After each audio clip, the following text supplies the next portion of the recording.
Hai Nakama, kita lanjutkan lagi ya. Kita akan merangkum keseluruhan 20 menitan cerita lengkap solo leveling pada insiden Ahjin Guild Arch secara lebih detail per chapter. Jadi tolong dengarkan sampai habis seperti kemarin dan ramaikan jejak pendapat di kolom komentar. Oke, let's go, kita bahas lebih dalam. Oh iya, biar terus bisa berinteraksi dengan kalian, subscribe dan bantu ramein video ini ya sob. Yuk, kita masuk pembahasannya.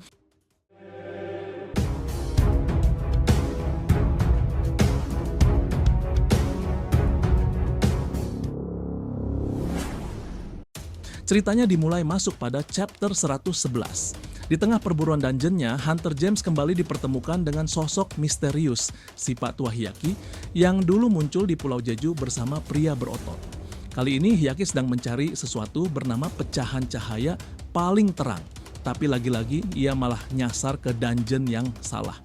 Lalu muncullah sosok bernama Yokmun dari portal misterius dan memberitahu Hyaki tentang lokasi Shadow Monarch di daratan timur kecil. Ia juga mengungkap bahwa para ruler kini sedang bertempur melawan Legia di selatan dan karena tak ingin berurusan dengan Shadow Monarch, Yokmun memutuskan untuk menjauh. Tapi saat mereka sedang asik berdiskusi, tiba-tiba ayah Jinwoo muncul dan langsung menyerang mereka karena dianggap mengincar wilayah Korea. Sementara itu, Jinwoo masuk ke dalam Red Gate sendirian dan langsung disambut bos dungeon yang tampak percaya diri. Ia mencoba memanggil pasukannya, tapi yang muncul justru tentara bayangan Jinwoo sambil membawa mayat monster-monster. Salah satunya bahkan melemparkan kepala pasukan lawan, membuat bos dungeon ketakutan setengah mati. Tanpa banyak bicara, Jinwoo memerintahkan semua pasukannya untuk membantai sisa-sisa musuh. Usai pertempuran, ia sempat menginterogasi bos dungeon, tapi sayangnya tidak ada informasi penting yang bisa digali. Setelah itu, Jinwoo mencoba menggunakan sebuah kunci misterius yang ia dapat dari random box. Kini persyaratan sudah lengkap dan akhirnya terungkap kalau kunci itu adalah akses masuk ke kuil Chartenon, sebuah tempat rahasia dalam dungeon yang baru akan muncul dalam waktu 417 jam, 6 menit, dan 52 detik. Sebuah pertanda kalau tantangan berikutnya sudah di depan mata. Sementara itu, inti chapter 112. Jinho benar-benar jadi sosok penting yang membantu mengatasi omongan miring para netizen tentang Jinwoo. Sebagai wakil ketua serikat, dia bekerja sangat keras mengurus segala urusan, sampai Jinwoo pun mengakui betapa besar jasanya. Jinwoo sendiri sampai terkejut karena kini dia bisa muncul tiba-tiba di mana saja. Kagetnya Jinho bertambah saat Jinwoo memberikan satu tas penuh kristal sihir hasil dari petualangannya di Red Gate, membuat Jinho lega karena nggak perlu khawatir lagi soal gaji karyawan. Namun saat membahas soal karyawan, Jinwoo teringat kalau serikat mereka harus punya minimal 3 anggota, ketua, wakil ketua, dan 1 anggota. Belum lagi mereka harus menentukan nama serikat. Saat mereka sedang bingung, Hunter Cha tiba-tiba datang dan menyatakan ingin bergabung. Tapi saat Jinwoo dengan percaya diri menyebut nama Solo Guild untuk serikat mereka, suasana langsung berubah canggung. Hunter Cha terdiam sementara Jinho jelas menolak nama itu. Jinwoo yang semakin kuat bisa merasakan detak jantung dan napas Hunter Cha yang tidak biasa. Tapi dia malah curiga ada maksud tersembunyi di balik kedatangan Hunter Cha, apalagi kontrak Hunter Cha dengan serikat lama belum selesai. Di sisi lain, Hunter Cha sendiri sebenarnya merasa tertarik dengan Jinwoo sejak pertama kali mencium aroma tubuhnya yang berbeda. Perasaan itu makin kuat ketika Jinwoo menyelamatkannya di Pulau Jeju. Sebenarnya Hunter Cha ingin bilang kalau dia ingin selalu berada di samping Jinwoo, tapi kata-kata itu sulit keluar dari mulutnya. Sementara itu, Jinwoo yang tak peka malah menyuruh Hunter Cha melewati tes dulu sebelum resmi bergabung. Segalanya kian menarik kan? Berlanjut lagi Nakama di chapter 113. Hunter Cha yang tidak mau diremehkan langsung menyetujui tantangan dari Sung Jinwoo tanpa ragu. Ujian itu pun digelar segera di GOR, tempat para Hunter S biasa berlatih dulu. Sebelum duel dimulai, Jinwoo mencoba kemampuan Shadow Exchange-nya untuk memastikan bisa membawa orang sekaligus dan ternyata berhasil. Saat tiba di arena, Hunter Cha mengambil pedang dari gudang menggunakan kartu aksesnya, siap bertarung tanpa membawa senjata sendiri. Jinwoo memanggil Igris untuk jadi lawan tanding Hunter Cha, tapi melihat aura kuat Hunter Cha, Jinwoo memberikan Igris pedang longsword Raja Iblis Baran agar duel berjalan lebih seimbang. Pertarungan dimulai dengan serangan mematikan dari Ygritte, namun Hunter Cha dengan mudah menghindar dan mampu melawan balik meski hanya membawa pedang biasa. Bahkan Ygritte yang sudah mengerahkan seluruh kekuatan sihirnya pun belum mampu mengalahkan Hunter Cha. Sementara itu, Pak Go yang penasaran mengawasi duel lewat CCTV dan hanya bisa tertawa, memilih pura-pura tak tahu meski gempa kecil mengguncang ruangan. Setelah duel pertama usai dengan kemenangan Hunter Cha, dia menagih janji Jinwoo untuk memanggil prajurit bayangan terkuatnya. Jinwoo sempat memperingatkan, tapi Hunter Cha bersikeras karena sudah tahu Raja Semut Jeju sudah menjadi prajurit bayangan Jinwoo. Akhirnya Jinwoo memanggil Beru untuk duel berikutnya sambil menanyakan apakah Hunter Cha benar-benar siap. Kita masuk di chapter 114. Sebelum pertarungan dimulai, Jinwoo memberikan perintah jelas kepada Beru agar mengalahkan Hunter Cha, tapi tidak sampai membuatnya terluka. Beru pun setuju dan siap bertarung, namun saat ia hendak menggunakan cakaran mautnya, Jinwoo langsung menahannya. Beru pun menuruti perintah itu dengan patuh, memilih untuk tidak menyerang secara langsung, melainkan hanya menghindari setiap serangan Hunter Cha. Ini sengaja dilakukan untuk memperlihatkan perbedaan kekuatan di antara mereka tanpa benar-benar melukai lawan. Meski begitu, sifat keras kepala Hunter Cha membuatnya terus memaksa menyerang hingga secara perlahan memicu kembali insting pemangsa Beru. Saat Hunter Cha mengeluarkan teknik spesialnya untuk menyerang, naluri dasar Beru sebagai Raja Semut tidak bisa lagi ditahan. Ia hampir kehilangan kontrol dan hampir menyerang habis-habisan, tapi untungnya Jinwoo berhasil menghentikannya tepat pada waktunya sebelum terjadi sesuatu yang fatal. Begitu sadar akan kesalahannya, Beru langsung berlutut dan memohon ampun kepada Jinwoo dengan sikap seperti pelayan yang sangat taat. Di sisi lain, Jinwoo menegur Hunter Cha yang dianggapnya terlalu memaksakan diri saat pertarungan berlangsung. Lewat momen itu, akhirnya perasaan Hunter Cha yang selama ini terpendam berhasil tersampaikan dengan jelas, membuat semuanya semakin terasa nyata. Berlanjut lagi sob chapter 115. Di kantor pusat Hunter Amerika Serikat, Pak David Brennan mengundang agen Connor dan Nyonya Selner untuk mengungkap sebuah fakta penting tentang Sung Jinwoo. Biasanya seorang hunter mendapatkan kekuatannya dari sebuah entitas di dunia lain yang terlihat seperti cahaya yang semakin terang di dalam diri mereka. Namun Sung Jinwoo justru tidak menunjukkan tanda-tanda seperti itu, yang berarti dia memperoleh kekuatannya dengan cara berbeda dari hunter lain. Pak David lalu mengajak agen Connor melihat langsung sesuatu yang disimpan di basement gedung Hunter. Ia menceritakan kembali kejadian mengerikan beberapa tahun lalu saat sebuah gerbang rang es meledak, menghancurkan Amerika bagian barat, dan memicu lahirnya title Hunter Level Nasional bagi 5 hunter terkuat yang berhasil mengalahkan naga api Kamis. Dari bencana itu, tersisa sebuah runestone berharga dan tubuh Kamis yang kini diamankan di basement sebagai bukti sekaligus harta berharga. Sementara itu, Sung Jinwoo menyadari perubahan drastis penampilannya setelah insiden Dungeon Ganda dan bertanya kepada Jin Ah untuk memastikan. Dari interaksi kecil antara mereka, lahirlah nama Ah Jin Guild, serikat hunter yang berlawanan dengan Jin Ah. Di tempat lain, Hunter Cha yang masih muda terus dihantui peristiwa bersama Jinwoo dan menerima peringatan dari bayangan Hunter Min Byung-gu agar Jinwoo lebih berhati-hati dengan kekuatannya. Dari sini situasinya makin menarik aja nih. Untuk chapter 116, pesan informasinya seperti ini. Serikat Nike sedang menghadapi dilema besar karena sebuah gate berperingkat A terbuka di wilayah mereka. Risiko mengambilnya memang tinggi, tapi kalau dibiarkan, serikat lain seperti Madong yang terkenal kuat pasti bakal merebutnya. Masalahnya, serikat Nike nggak punya hunter rank S, sehingga sulit untuk menyerbu gate tersebut tanpa bantuan dari luar. Salah satu staf mereka mengusulkan supaya mereka minta bantuan Sung Jinwoo, yang peluang keberhasilannya jauh lebih tinggi dan sekaligus bisa jadi ajang pamer di kantornya. Jinwoo sendiri lebih setuju menggunakan nama Ah Jin Guild daripada Solo Guild, karena Ah Jin sudah dikenal sebagai sebuah serikat yang resmi. Namun dia tidak mau sembarangan menerima anggota yang aktif di serikat. Jinwoo mencari hunter yang bisa dipercaya, tapi nggak terlalu terikat pada aktivitas serikat, dan kebetulan dia punya kenalan yang cocok untuk itu. Saat mereka sedang membahas rencana, Park Jong-seo tiba-tiba datang bersama rombongannya meminta bantuan Jinwoo karena serikat mereka tak punya hunter rank S yang diperlukan untuk menyerbu gate di Busan. Akhirnya setelah negosiasi, Jinwoo setuju membantu dengan sistem pembagian hasil jarahan yang adil.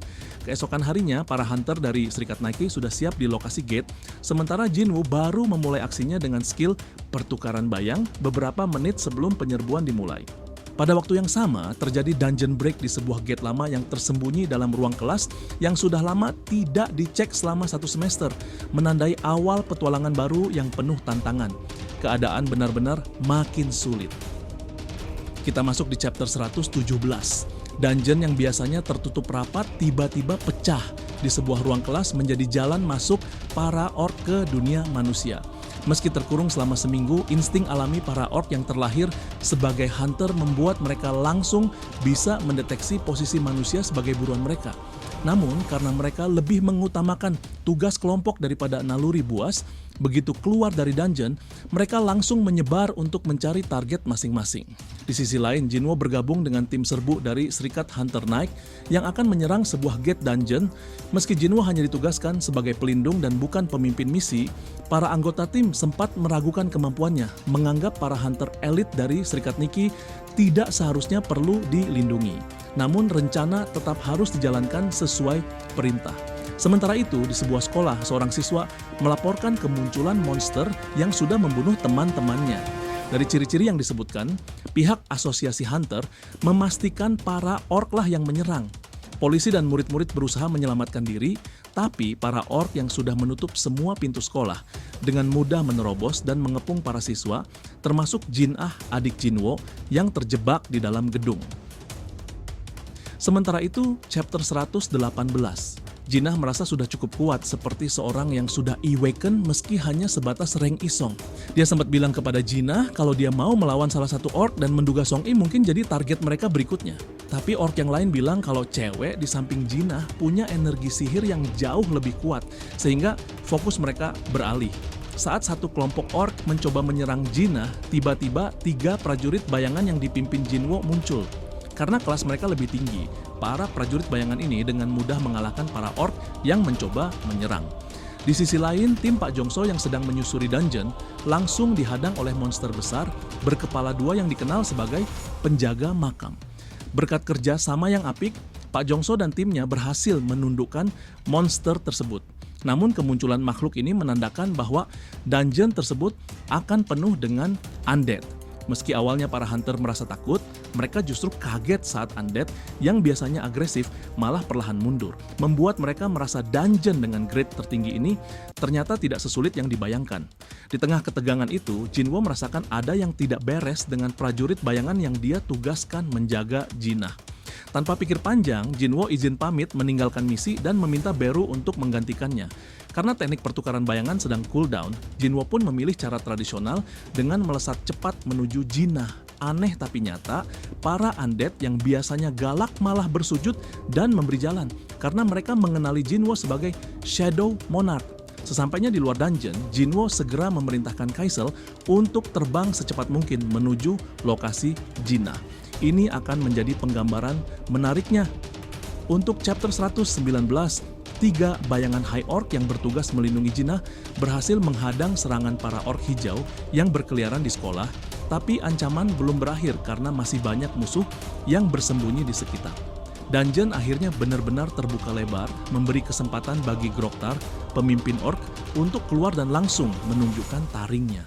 Merasa tertantang dengan keberadaan 3 High Orc yang melindungi manusia, Groktar tanpa ragu menantang mereka bertarung sekaligus.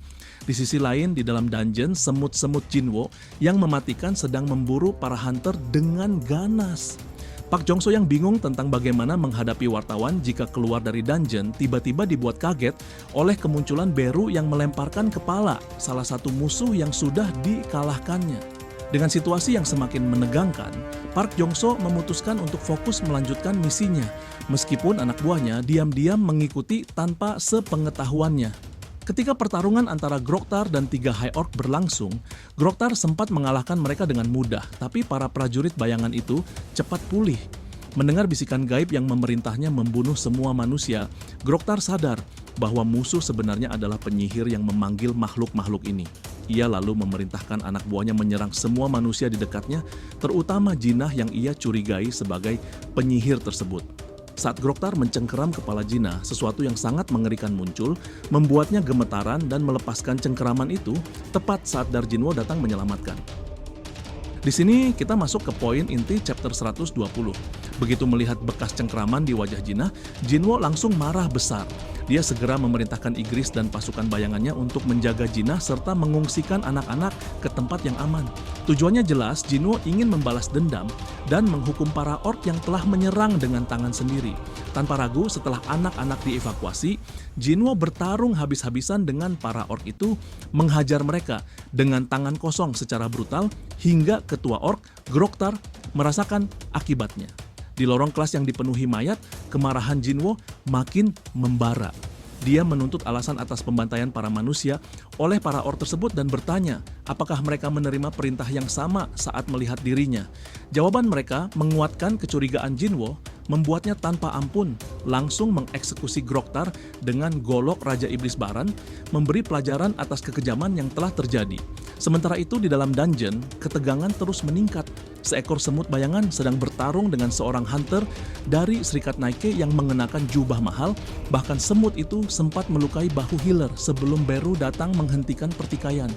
Para hunter yang berhasil sampai ke kandang bos bertemu dengan Arklich, makhluk yang pernah menghancurkan Serikat Huangrong hanya dengan satu unit. Dengan undead yang bangkit kembali dan waktu perlindungan sihir yang terbatas, Beru muncul sebagai penyelamat dan langsung menantang bos itu menyerang tanpa ampun dengan kekuatan dari Shadow Monarch. Peperangan kian jadi menarik aja. Masuk ke inti chapter 121. Dengan satu serangan mematikan, Beru berhasil menghancurkan organ vital musuh kuat bernama Orlik yang langsung membuatnya tumbang dan menghilang dari dunia. Kekalahan mendadak ini membuat monster-monster di dalam dungeon ikut runtuh, dan para hunter dari Serikat Ahjin pun dibuat terpana. Mereka baru sadar bahwa sosok yang selama ini dianggap mustahil dikalahkan, ternyata bisa dihancurkan hanya oleh seorang prajurit bayangan bernama Park Jongso, yang membuat bulu kuduk mereka merinding. Sementara itu, meski Jinwo ingin menyerbu dungeon sendirian, aturan asosiasi hunter mengharuskan adanya jumlah minimum anggota untuk mendapatkan izin. Karena itu, kerjasama dengan Serikat Ahjin dianggap sebagai jalan terbaik, apalagi kekuatan mereka sangat dibutuhkan. Di tengah situasi genting setelah dungeon break di sekolah, ratusan siswa berhasil selamat, tapi banyak juga yang tidak tertolong. Pak Go mengabarkan kepada Jinwo bahwa selama 6 bulan terakhir, jumlah gerbang muncul di Seoul terus meningkat drastis. Begitu pula dengan jumlah orang yang mengalami awakening, seolah ada keseimbangan misterius antara kedua hal itu. Di sisi lain, Pak Go juga memberitahu bahwa berbagai negara besar sudah berusaha menghubungi Jinwo dan ia khawatir Jinwo akan memilih langkah yang sama seperti hunter legendaris Huang Dongso yang pindah ke negara lain. Namun Jinwo menegaskan bahwa jika diizinkan menyerbu dungeon sendirian, dia akan tetap setia sebagai warga Korea. Ternyata tujuan Jinwo membentuk Serikat Hunter adalah untuk menguatkan kekuatan mereka. Bahkan sepupunya yang juga seorang aktris dan hunter berlisensi rang A, Sohyun, langsung tertarik bergabung dan memamerkan kebersamaannya dengan Jinwo di media sosial, membuat para hunter lain terkejut dan iri. Lanjut lagi di chapter 122. Di hadapan Jinho terbentang sebuah gerbang raksasa yang membuatnya terpana. Kerumunan wartawan sudah memadati lokasi untuk meliput serangan Perdana Serikat Ahjin, dan salah satu dari mereka sempat bertanya tentang hubungan Jinwo dengan seorang aktris yang pernah memajang selfie mereka bersama di media sosial. Tanpa menjawab sepatah kata pun, Jinwo langsung memanggil beberapa prajurit bayangannya yang levelnya sudah cukup tinggi, memenuhi syarat minimal untuk menyerbu gate kelas A. Dari dalam dungeon, agen Jincul yang ditugaskan mengawasi penyerbuan hanya bisa terpana melihat betapa cepat dan brutalnya pasukan bayangan Jinwo menghabisi para monster rang A, termasuk duel 1 lawan 1 dan pertarungan brutal yang memotong kepala lawan dengan mudah. Ketika sisa monster tinggal bos dungeon, Jinwo menarik kembali semua bayangannya kecuali yang sedang menambang dan mengangkut hasil buruan. Ia mengungkapkan kekhawatirannya jika terlalu sering mengandalkan pasukan bayangan, kemampuannya bisa menurun. Tapi setelah mengalahkan bos tersebut, Jinwo mendapatkan kenaikan level dan skill eksklusifnya meningkat. Hal yang paling membuat agen Jincul terkesan adalah bagaimana Jinwo dengan mudah menghancurkan perisai kuat dari sisik naga hanya dengan 2 bilah pisaunya, serta kebolehannya membangkitkan jiwa bos dungeon yang kalah menjadi tentara bayangannya yang baru bernama Jima. Di luar dungeon, wartawan yang menyaksikan peristiwa itu tampak terkejut ketika bayangan besar muncul dari gerbang yang ternyata adalah Tus yang menggendong mayat bos dungeon. Penyelesaian serangan terhadap gate kelas A ini berlangsung sangat cepat hingga agen Jinchul merasa gemetar dan melaporkan kejadian itu kepada Pak Go. Pak Go pun merasa bersalah menyebut Jinwo sebagai one-man raid karena kenyataannya Jinwo adalah one-man guild yang mampu menaklukkan segala tantangan sendirian. Tak lama kemudian sebuah gate raksasa muncul di langit Shinjuku, Jepang, menandai ancaman dan petualangan baru yang segera dimulai. Wah, mengesankan sih ceritanya. Gimana cukup jelas informasi yang diberikan. Sudah makin paham kan bagaimana kejadian badasnya di kisah full lengkap Arc Ajin Guild ini. Terima kasih banyak telah mengikuti cerita ini sampai akhir. Jika ada yang ingin ditanyakan silahkan ya, feel free tulis di kolom komentar di bawah ini teman-teman. Thanks ya telah menonton video ini and will be come back again.